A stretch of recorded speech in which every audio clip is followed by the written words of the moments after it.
सावधान। ओम नमः सिद्धेभ्यः, ओम नमः सिद्धेभ्यः, ओम नमः सिद्धेभ्यः। तीन भुवन में सार वीतराग विज्ञान का, शिव स्वरूप शिव का नमो योग समाय।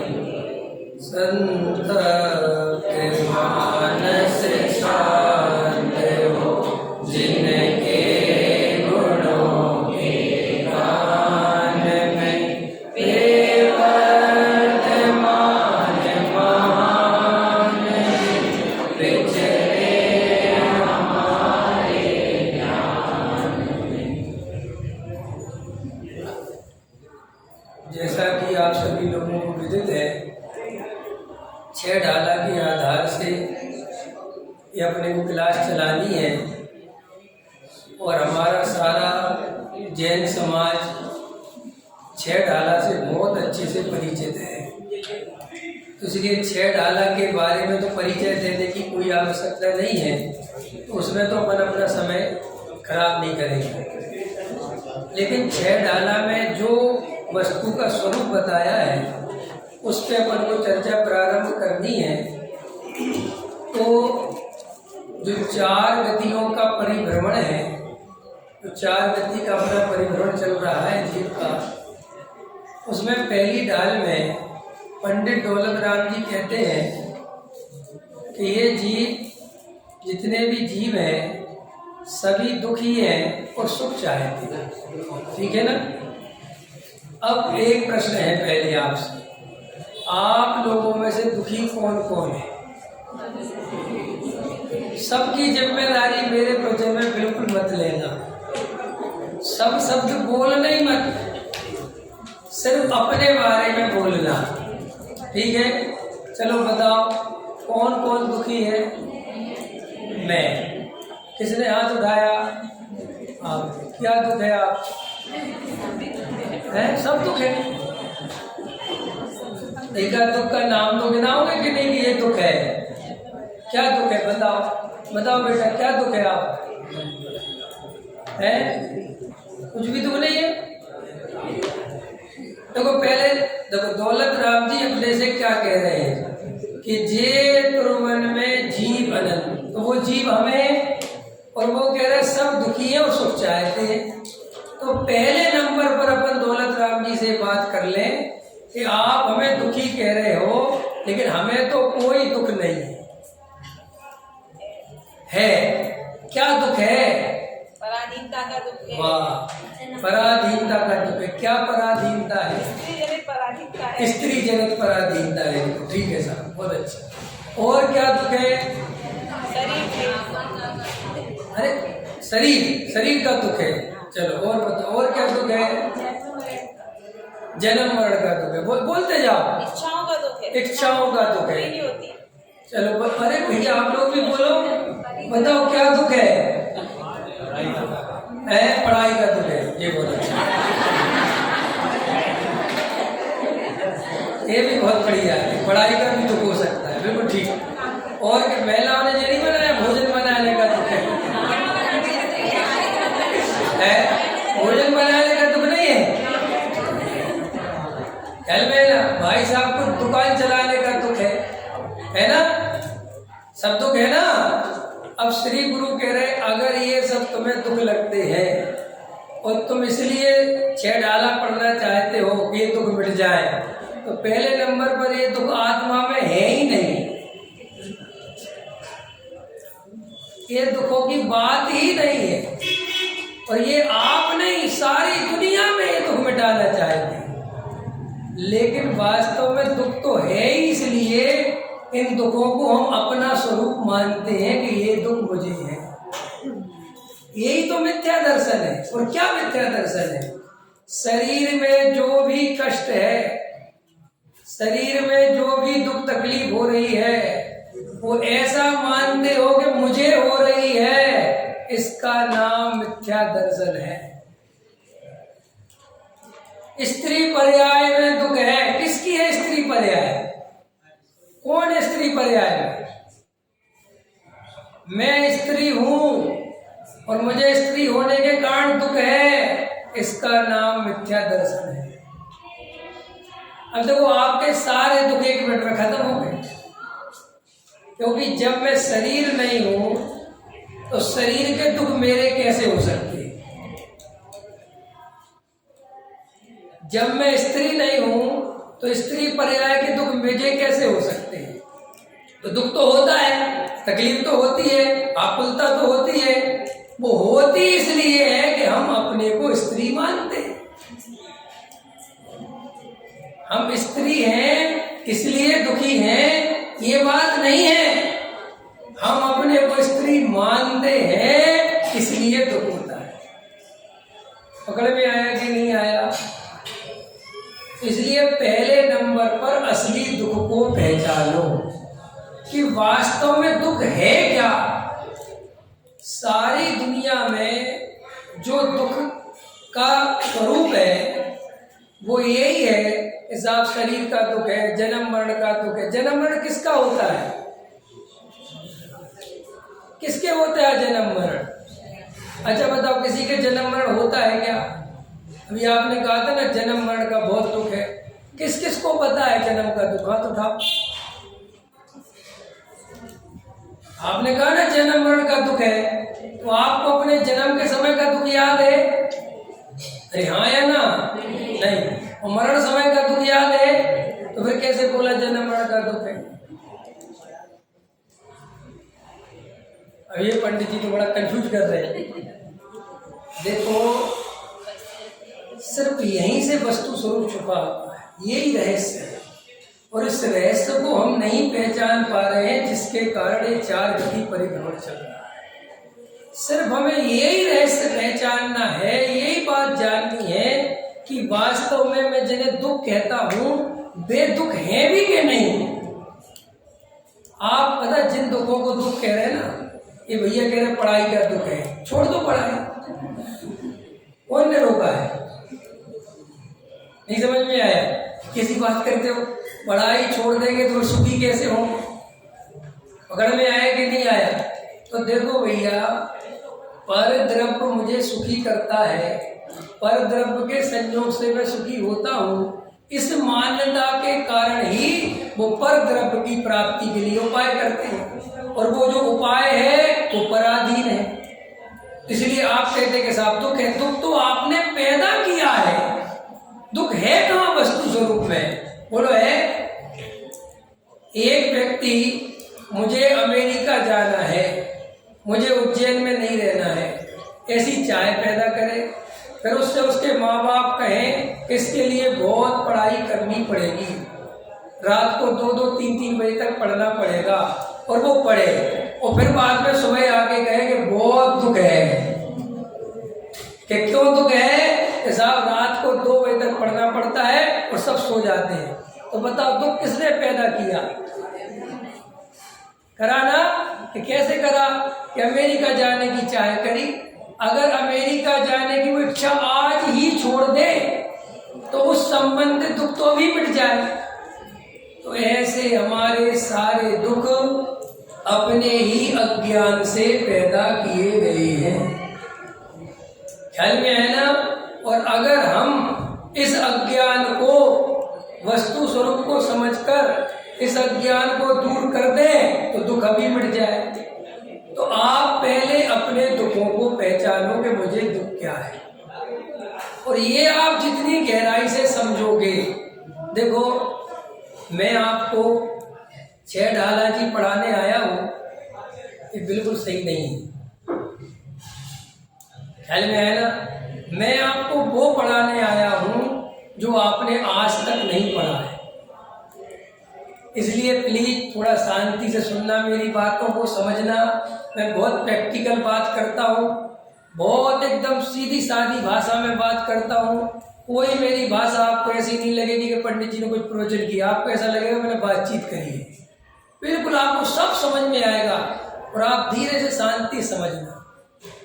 सबसे पहले आप जैन दर्शन के बारे में जो जानते हैं जितना भी जानते हैं वो पूरा जैन दर्शन नहीं है। अभी हमें जैन दर्शन की बिल्कुल भी गहराई पता नहीं है। कैसे पूछूं? बताओ भैया, पाठशाला आते हो आप में से कौन आता है पाठशाला? और भाई साहब आप तो प्रदीप सर जी के सब लोग हैं, आप सब बहुत पढ़ाई करी होगी, फिर भी मैं आपसे पूछता हूँ, बताओ जैन धर्म की विशेषता बताओ जैन धर्म की विशेषता बताओ। जैन धर्म क्या है? आपसे अगर कोई पूछे तो आप क्या बताओगे जैन धर्म के बारे में? मोक्ष पाने का मार्ग, ये बताओगे? और कुछ भी बताओगे? सबको मौका दूंगा मैं। मोक्ष पाने का मार्ग आप बताओ। जिन दर्शन, ये जैन धर्म है। आप बताओ। जिन शासन, एक कह रहे जिन धर्म, एक कह रहे जिन शासन, और एक जिनवाड़ी मत बोल देना, वस्तु का स्वभाव, थोड़ा ठीक है।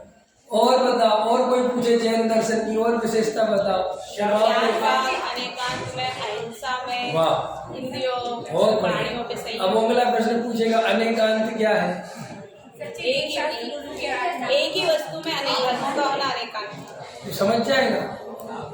समझा देंगे? क्या समझा नहीं है? अभी अपन समझ गए। देखना ध्यान से।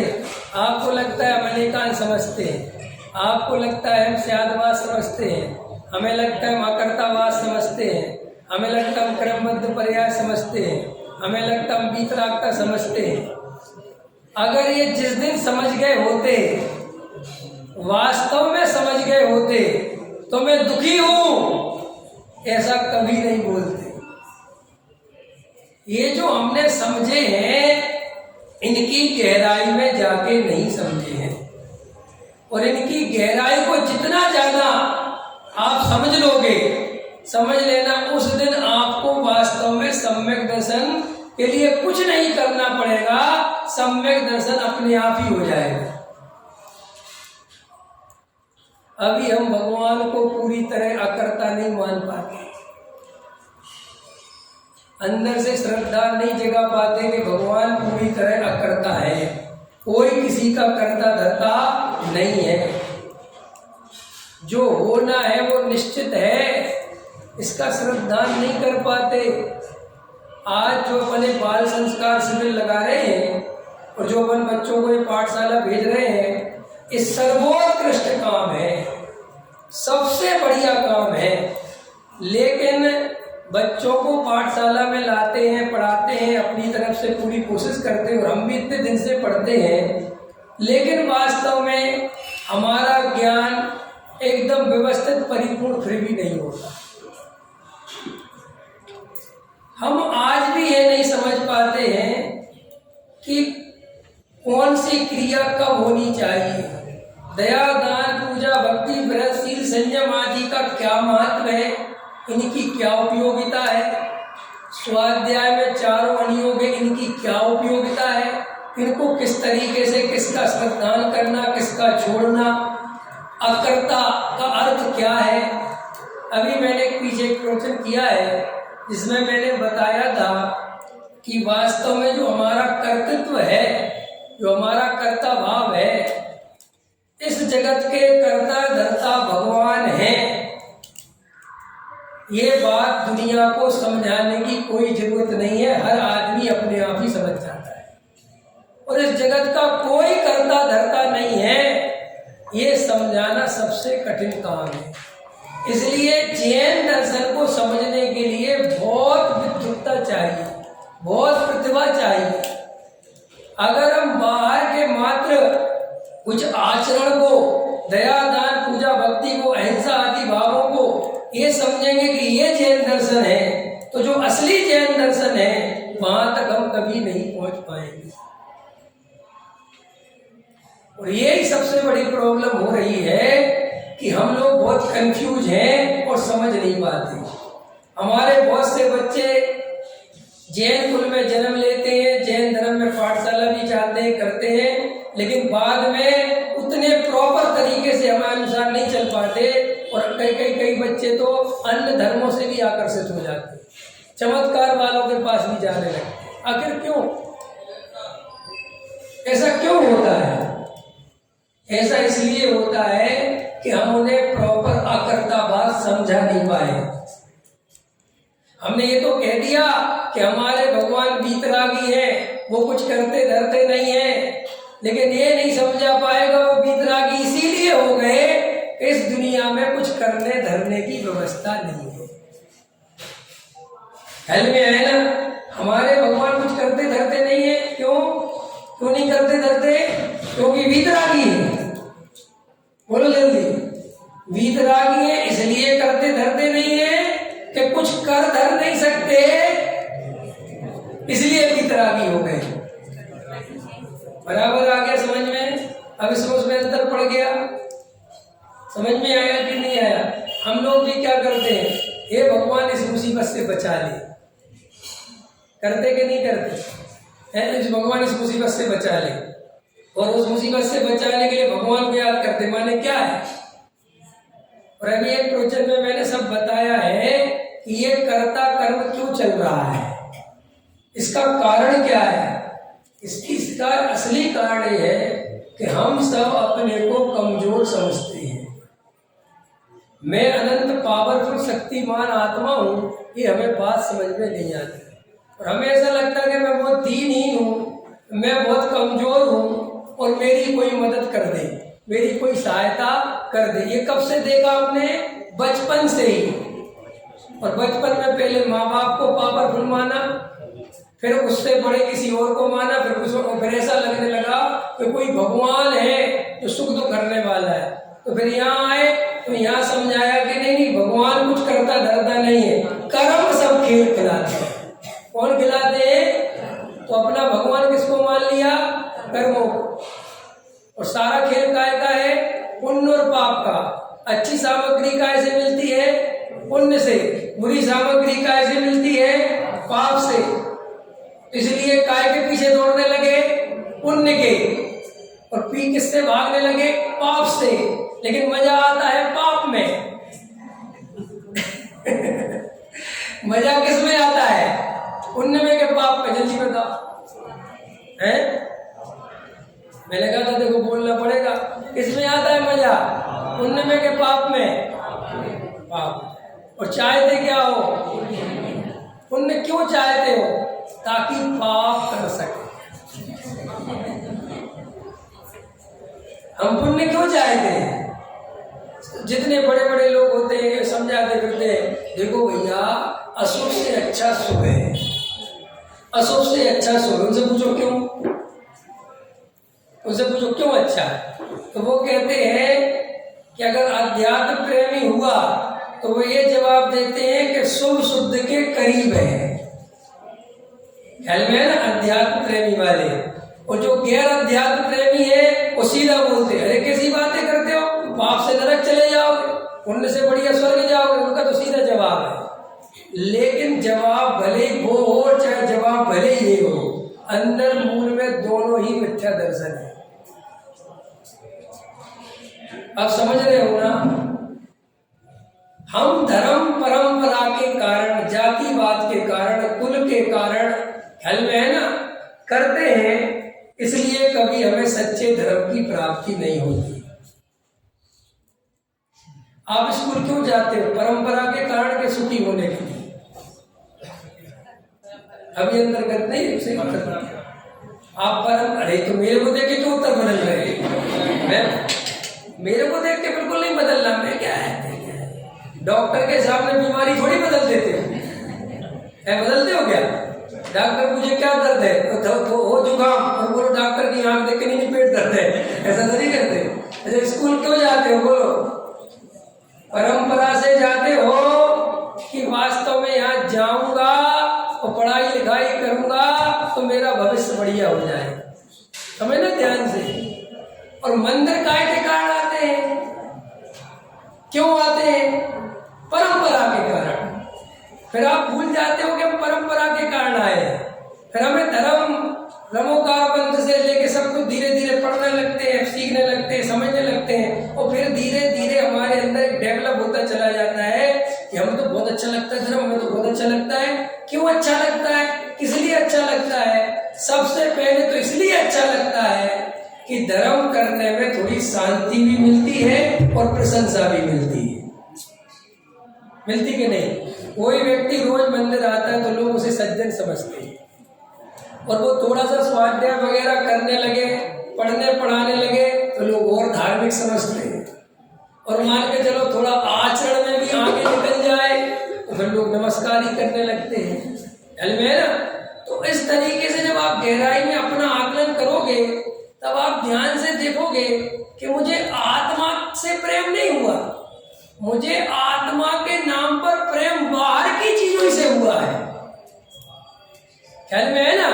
लेकिन चूंकि उसमें फायदा बहुत है, घाटा नहीं है। ख्याल में है ना? और दूसरा सबसे बड़ा फायदा है कि जो हमें बचपन से मिलता है सीखने के लिए कि मंदिर में जाएंगे तो तुम्हारा बहुत बढ़िया काम बन जाएगा, तो अच्छे नंबर से पास हो जाओगे, बढ़िया स्कूल हो जाएगा, है ना? तो वो संस्कार आज का नहीं है हमारा। एक तो जन्मों जन्मों से मिथ्या दर्शन है, और इस पर्याय में आकर भी हमें धर्म के नाम पर लालच ही दिया जाता है। अब आप ये कहोगे कि आप ये बातें क्यों बता रहे हैं? मैं ये बातें इसलिए बता रहा हूं कि अगर आपको असली धर्म करना है, देखो भाई, संसार में अनंत अनंत जीव हैं और सबको ये सच्चा धर्म नहीं मिल सकता, ये बात परम सत्य है। यहाँ पर भी इतने लोग बैठे हुए हैं और इतनी मेरी बातें सुन रहे हैं, इनमें से भी बामुश्किल 2-4 लोगों को मेरी बात समझ में आ पाएगी कि असली धर्म कैसे करना है। क्योंकि वो काम इसलिए कठिन है कि असली धर्म करने के लिए आपको एकांत में अकेले में बैठ के चिंतन करना पड़ेगा कि वास्तव में मैं चाहता क्या हूं। अभी हम ये मत सोचो कि हम मंदिर पूजा भक्ति स्वाध्याय करने आते हैं तो गारंटी से मोक्ष चाहते हैं, इसकी गारंटी नहीं है। तो साहब हमें कैसे पता चले कि हम मोक्ष चाहते हैं? आप लोगों में से एकांत में बैठ के तत्व विचार कौन कौन करता है? हाथ उठा। हाथ कम उठ रहे? उज्जैन नगरी है? कितने लोग करते हैं? जल्दी बताओ। नहीं करते? आप करते, बहुत अच्छा। ये तत्व विचार एक करते हैं। देखो लोग कितने सारे हैं, एक आ गया सब पे, है ना? और अभी तो एक आया, और अभी एक में भी पूछूंगा कि तत्व विचार के नाम पे क्या करते हो, तो वो भी शायद मामला गड़बड़ हो जाए। लेकिन पूछूंगा नहीं, पकड़ में आया। तो आप ऐसी परीक्षा देने के लिए अब तैयार हो जाओ, जितने दिन में रहूंगा तो आपको मजबूती से बात समझ में आएगी, भले ही कम आएगी लेकिन आ जाएगी कि वास्तविक धर्म क्या है और हम धर्म के नाम पर करते क्या है। देखो भाई, ये जो बाहर की क्रियाकांड है ना, इनसे धर्म का कोई संबंध नहीं है। करना क्या नहीं करना? महाजन जी बोलो, करना क्या नहीं करना? करना क्या नहीं करना? करना। समय सार में ही सुना, समय सार पढ़ा कि नहीं पढ़ा? पढ़ा है। समय सार में करना होता है कि होना होता है? और अपन भाषा कौन सी बोलते हैं? और श्रद्धान कौन सा है? नहीं, करने का है। अभी जैसे मैं आपसे पूछूं कि दयादान पूजा भक्ति करना के छोड़ना, तो आपके मुंह से ये नहीं निकलेगा कि क्या करना और क्या छोड़ना होने योग्य तो होगा। हमारे मुंह से निकलता नहीं छोड़ना निकलता है ना। मंदिर आना कि नहीं आना, अष्ट सामग्री से पूजा करना है, ऐसी बात कर तो करना ही। अब ये सब आप गहराई में देखोगे तो आपको समझ में आएगा कि हमने अकर्ता की इतनी गहरी गहरी बातें समझी कि एक समय की पर्याय का कर्ता भी जीव नहीं है और अभी हम अष्ट सामग्री के कर्ता बनते हैं। ये आपको समझना पड़ेगा। आप तुरंत जवाब दे सकते हो कि साहब तो व्यवहार से बोला हमने, नहीं, आपने ना व्यवहार से बोला, ना आपने निश्चय से बोला, आपने वो ही बोला जो आपके अंदर चलता है। ये तो जब पंडित जी ने पूछा कि निश्चय से कि व्यवहार से, तब आपने लगाया निश्चय और व्यवहार। सचे कि नहीं? आत्मा शुद्ध है क्या शुद्ध है? अरे बता दो। ऐसे मेरे 2-4 प्रश्न होते हैं जो मैं जाके पूछता हूँ। आत्मा शुद्ध है क्या शुद्ध है? आत्मा शुद्ध है किसके लिए? आत्मा शुद्ध है किसके लिए? स्वयं के लिए। स्वयं के लिए आत्मा, आपकी आत्मा शुद्ध है? शुद्ध है पक्का? तो मैंने भी क्यों कह रहे थे कि बहुत दुखी है? जब भाई बोलना चाहिए तो भैया ऐसे पंडित जी चाहिए अपने को, और तुरंत कह रहे सब द्रव्य दृष्टि से शुद्ध है। बोलो बिल्कुल ठीक, द्रव्य दृष्टि से शुद्ध है, बिल्कुल ठीक। और पर्याय दृष्टि से, अरे बोलो, पर्याय दृष्टि से अशुद्ध है। तुम्हें ज्यादा श्रद्धान किसका है? पर्याय दृष्टि वाली आत्मा का कि द्रव्य दृष्टि वाली आत्मा? पर्याय दृष्टि वाली आत्मा, बराबर समझना ध्यान से। और द्रव्य दृष्टि की बातें कब से सुन रहे हैं? कोई 10 साल से सुन रहा हो, कोई 5 से भी। पर्याय दृष्टि की बातें तो सुनाई नहीं जाती अपने यहाँ, सारी बातें काहे की सुनाई जाती हैं? द्रव्य दृष्टि की। फिर भी विचार करोगे, मैं 10 साल से जब द्रव्य दृष्टि की बातें सुन रहा हूं, तो मुझे ये पर्याय दृष्टि वाला श्रद्धान टूटता क्यों नहीं? सोचना, आज घर पे जाके सोचना। भाई प्रदीप जी बैठे, प्रदीप सर जी, और वो मेरे गुरु जी हैं। ख्याल में मैं उनके सामने बोल रहा हूँ, बस समझ बोले हूँ, वो आपने बुलाया है ना, वो ही बोलते। मैं तो देखो आपको सिर्फ ये बोल रहा हूँ, मुझे पढ़ाते थे जयपुर में, लेकिन मैंने सिर्फ ये अनुभव किया, सिर्फ ये अनुभव किया, और वही अनुभव आपके सामने बता रहा हूँ कि देखो भाई, आत्मानुभूति, भेद ज्ञान, ये समय सार में जो त्रिकाली ध्रुव भगवान आत्मा की बात, और जो पूज्य गुरुदेव ने उस आत्मा के गीत गाए, शुद्ध आत्मा की चर्चा जगत से करी, और ऐसा त्रिकाली ध्रुव भगवान आत्मा का स्वरूप बताया कि अरे एक एक समय की पर्याय भी निश्चित है, और पर्याय में फेरफार नहीं करा जा सकता, और राग आदि पर्याय मेरे से भिन्न है। मैं तो अखंड त्रिकाली ध्रुव ज्ञायक वस्तु हूँ। ऐसी सुंदरतम चर्चा जगत में कहीं नहीं है, और ऐसी चर्चा में लगातार 10 साल से सुन रहा हूँ, फिर भी मुझे द्रव्य दृष्टि वाले भगवान पसंद नहीं है, मुझे पर्याय दृष्टि वाला भगवान ही पसंद आता है। आखिर क्यों? आप अभी भी अपने से ज्यादा प्रतिमा से प्रेम करते हो, करते कि नहीं करते? प्रतिमा के पास जितनी भक्ति से खड़े होते हो, इतनी भक्ति से अपने आप के सामने खड़े होते हो? होते हो क्या? क्यों नहीं होते? अच्छा सी बात बताओ, मैं जब आपसे कहता हूं कि हम स्वयं भगवान हैं, तब हमें कितनी खुशी होती है। और जब मैं आपसे कहूंगा कि आप 3 भाव बाद भगवान बन जाओगे, किसमें ज्यादा खुशी होती है?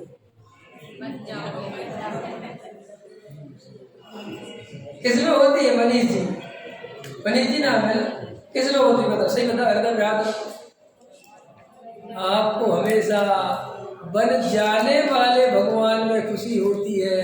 मैं भगवान हूँ, इसमें कोई खुशी नहीं होती, और जिसको इसमें खुशी नहीं होती, वो 3 भाव बाद क्या 50 भाव बाद भी भगवान नहीं बन सकता। क्योंकि भगवान बनने की शर्त ही है कि जिसे द्रव्य दृष्टि के भगवान में संतुष्टि है, जिसे द्रव्य दृष्टि वाला भगवान पसंद है, और जिसे पर्याय दृष्टि वाले भगवान की चिंता ही नहीं है। लेकिन इसका अर्थ नहीं है, मैं थोड़ा सा खतरनाक हूं, इसका अर्थ नहीं है कि पर्याय दृष्टि वाले भगवान की चिंता छोड़ दी और पत्नी की चिंता पूरी है। ये नहीं चलेगा, ये सब छल ग्रहण मत कर लेना। ऐसे भी लोग हैं, पर्याय दृष्टि के भगवान की चिंता बची नहीं, कहते वो तो सब क्या रखा पर्याय में, और जो पत्नी नामक बिल्कुल भिन्न द्रव्य है उसकी चिंता में रात भर सो नहीं रहे, ऐसे नहीं चलेगा। ये सब अभी वस्तु स्वरूप नहीं समझे इसका मतलब। देखो भाई, हमें निर्भर होना है, निर्विकल्प होना है, निर्विकल्प आत्मानुभूति करनी है, सम्यक दर्शन की प्राप्ति करनी है। तो गहराई में जाके आप एकांत में बैठ के विचार करोगे और आपको कोई मुझे पढ़ाने की जरूरत ज्यादा नहीं है। सिर्फ आप एकांत में जो आपने पढ़ा है, जितना भी आपको आता है, बस उसका गहराई से ईमानदारी से विचार करना। जैसे आपने क्रमबद्ध पर्याय पढ़ी है तो आप ईमानदारी से विचार करना बस घर पे जाके, क्या मुझे क्रमबद्ध पर्याय पे जरा सा भी भरोसा है? देखना बस बैठ के। मुझे आपको क्रमबद्ध पर्याय नहीं समझानी है, वो तो आप 10-15 साल में बहुत समझ चुके होंगे, मुझे पता है। लेकिन आप बैठ के सोचना कि मुझे है भरोसा पक्का, मुझे भगवान आत्मा त्रिकाली ध्रुव परिपूर्ण ज्ञायक तत्व है, उसमें माने मेरे में कोई कमी नहीं है, क्या मुझे इसका श्रद्धान है? मैं कर्म के उदय से कभी सुखी दुखी नहीं होता, मैं अपने स्वयं अज्ञान के कारण सुखी दुखी होता हूं, इसका श्रद्धान है? और अगर नहीं है, प्रश्न है कि अगर नहीं है तो ये श्रद्धान कैसे हो? कैसे हो? आपसे पूछता हूं, कैसे हो? ये श्रद्धान नहीं है और ये श्रद्धान करना है तो क्या करना चाहिए बताओ? बहुत अच्छा, निर्णय करना चाहिए। तो कैसे करना चाहिए, निर्णय कैसे करना चाहिए, वही तो बता रहा हूं, पूछ रहा हूं। 2 पूजा करते थे 4 कर दो, है ना? 2 टाइम खाते थे 1 टाइम कर दो, घर में रहते थे धर्मशाला में रहने लगो, है ना? एसी पंखे में रहते थे बंद कर दो, बिना पंखे के रहने लगो, और तीर्थ क्षेत्रों पे चले जाओ और नए नए पंडित विद्वानों को सुनो, जो पुराने हो गए उनकी जगह नए को सुनो। इससे क्या होगा? इससे हो जाएगा तत्व निर्णय? नहीं होगा ना। हाथ उठाओ, कौन कह रहा नहीं होगा?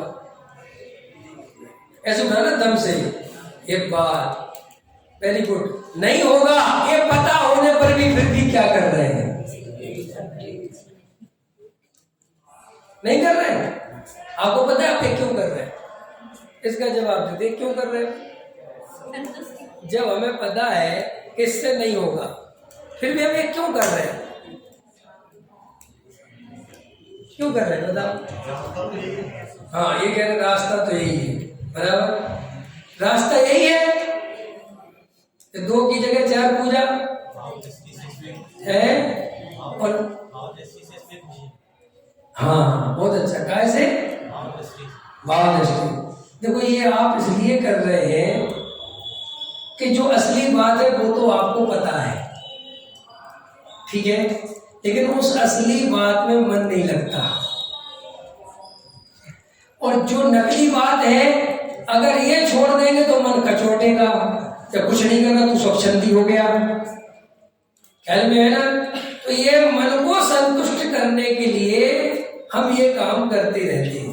लेकिन मैं आपसे कहूं कि आप आधा घंटा बैठ के सुबह शाम 3 टाइम बैठ के शांति से तत्व विचार करो, तत्व निर्णय में उपयोग लगाओ। इस काम में हमारा मन नहीं लगता, और मजेदार बात है यही सम्यक दर्शन होता है।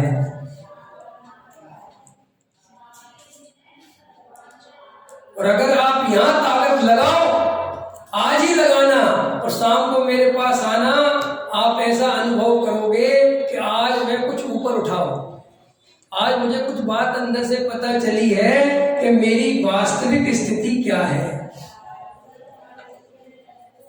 देखो भाई, जैन दर्शन जैसा दुनिया में कोई दर्शन नहीं है। इतना वैज्ञानिक दर्शन पूरी दुनिया में आपको नहीं मिलेगा। और आप अगर जैन दर्शन को प्रॉपर समझ लोगे तो आपको दुनिया के हर जो भी कुछ है, जितने भी धर्म दर्शन हैं, और जब आप उनको पढ़ोगे समझोगे तब आपको समझ में आएगा कि ओहो मैं कितना परम सौभाग्यशाली हूँ, कितना मेरा भाग्य है कि मैंने ऐसे कुल ऐसे दर्शन में जन्म लिया वास्तव में जो अपने आप में परिपूर्ण है। आपको भी ये बातें छोटी लगती है। आज दुनिया में लोग ब्राह्मी कुमारी वालों पे आकर्षित हो रहे हैं, उनके ध्यान शिविरों में जा रहे हैं, बाहर के उनके चकाचौंध देखते हैं, वाइट कपड़े देखते हैं, उनके बैठने के तरीके देखते हैं, उनके चलने के तरीके, उनके शिविरों के तरीके, उनके ध्यान के तरीके, और वो एकदम शांति शांति, उनकी कसाई की मंदता। तो लोग ऐसा लगता है, अपने कई भाई होते हैं वो कहते हैं अरे अपने यहाँ तो कुछ है ही नहीं, अपने यहाँ तो सिर्फ पूजा पाठ है, वो लड़ाई झगड़े कसाय, ये तो कोई कितने अच्छे लोग हैं। लगता है ना, होता है ना लोगों के साथ। ये तो कोई भाई प्रॉब्लम ये है कि हमारे जैन दर्शन में कमी नहीं है, हमारे प्रेजेंटेशन में कमी है। हम लोगों को समझा नहीं पा रहे कि हमारे पास क्या चीज है। आज हमारे इतने सारे लोग पूरे जैन दर्शन को पढ़ने पढ़ाने वाले महाराज साधु सब देखो आप उठा के, तो आप देखोगे कि अधिकतर लोग जो जैन दर्शन का असली माल है उसकी चर्चा ही नहीं कर रहे हैं। कोई चमत्कार बता रहा है, कोई नमोकार मंत्र का चमत्कार, कोई किसी का चमत्कार, कोई तीर्थों का चमत्कार, कोई प्रतिमा का चमत्कार, कोई खाने पीने के पीछे पड़ा है इसमें इतना पाप, कोई किसी के। लेकिन भैया वास्तव में ये है कि ये जो बाहर से आप जैन दर्शन का रूपक समझ रहे हो, ये असली जैन दर्शन नहीं है। और जो असली जैन दर्शन है वो हम वहां तक परिचय करा नहीं पाते। अगर आपको जिस दिन वहां तक का परिचय हो जाएगा, आप अन्य दर्शनों को जब पढ़ोगे तो आपको ऐसा लगेगा किसने लिख दिया, हंसोगे आप बैठ के। पता जगत का कर्ता ईश्वर है, ये बात किस आधार से है? इसका आधार पता है आप? दुनिया में जगत का कर्ता ईश्वर को मानते हैं, अपने सुख दुख का कर्ता भगवान को मानते हैं। इसका आधार क्या है पता है? अभी देखने का अंतर बताता हूं। जैन दर्शन की विशेषता आपको तब ख्याल में आएगी। और जैन दर्शन कहता है कि कोई किसी का कर्ता धरता नहीं। देखना ध्यान से, उनसे पूछो कि तुम किस आधार से भगवान को कर्ता मानते हो, तो उनका आधार पता क्या है कि जैसे कुम्हार के बिना घड़ा नहीं बन सकता, उसका कोई ना कोई कर्ता होता है, ऐसे इतनी बड़ी सृष्टि है और इसमें इतना सब कार्य हो रहे हैं, तो इसका कर्ता कोई ना कोई तो होना ही चाहिए भाई। ठीक है, पकड़ा इसलिए करता है। अगर वो जैन दर्शन देखो, जैन दर्शन ने कहा नहीं अकर्ता है। अब जैन दर्शन के तर्क देखोगे क्यों कि ये बताओ, अगर तुम्हारा ईश्वर करता है तो ईश्वर का कर्ता कौन है? अब ये ज्यादा लॉजिकल बात है कि वो ज्यादा लॉजिकल बात है। अगर ईश्वर अपने आप बन सकता है तो फिर ये सारी दुनिया सारी प्रकृति अपने आप क्यों नहीं बन सकती? बराबर समझ में आया? उनके यहाँ कंसेप्ट है कि साहब आत्माएं ऊपर शांति से रहती हैं ब्रह्मा जी के साथ। और ऐसा खाली ब्रह्मा जी वाला कंसेप्ट नहीं, जितने भी दर्शन है ऊपर रहती हैं और वहां से वो इस पृथ्वी पे भेजते हैं और फिर भेज के वो यहाँ पे पहले काल से छठवें काल तक परिभ्रमण करते हैं, घूमते हैं और वापस पर उनको ब्रह्मा जी वापस बुला देते हैं। अब ये कंसेप्ट ये कंसेप्ट कि भाई साहब ये करते ही क्यों है ऐसा पकड़ में है? तो जब आप गहराई में जा जाके बातों को समझोगे, बहुत गहराई से जैन दर्शन को पढ़ोगे, तब आपको समझ में आएगा कि जैन दर्शन मिलना तो वास्तव में इसलिए परम सौभाग्य है कि इसमें इतनी स्वतंत्रता की घोषणा करी गई है, इतनी स्वतंत्रता की घोषणा करी गई है कि तुम चाहो तो भगवान बन जाओ, तुम चाहो तो स्वर्ग चले जाओ, तुम चाहो तो नरक चले जाओ, और तुम चाहो तो त्रियंच में चले जाओ, तुम चाहो तो निगोद में चले जाओ, सब तुम्हारी ही चाह पे डिपेंड है। कोई भगवान नहीं है। सफलता मिलेगी कहीं? ऐसा आनंद का मार्ग में किसी के आशीर्वाद की जरूरत नहीं है।